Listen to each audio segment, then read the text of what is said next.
Öz hayatımı aktan ağma yazmışam. Sen olan yerine qəret eləmişəm. Mən açan eşqə xəyanət eləmişəm. Sənə öz canımı əmanət eləmişəm. Qara saçlarımı ağartmışam mənim. Səndən Allah şikayət eləmişəm. Ölürəm çəkməyə ehtimal ilə. Həyatım olmadı bir vüsal ilə.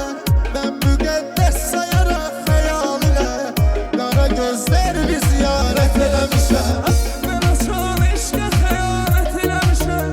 Sənə öz canımı əmanət eləmişəm.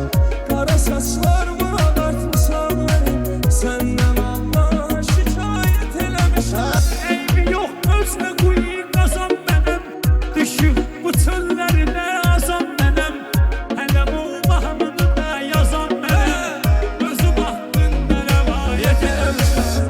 Mən açan eşqə xəyanət eləmişəm. Sənə öz canımı əmanət eləmişəm. Qara saçlarımı ağartmışam mənim. Səndən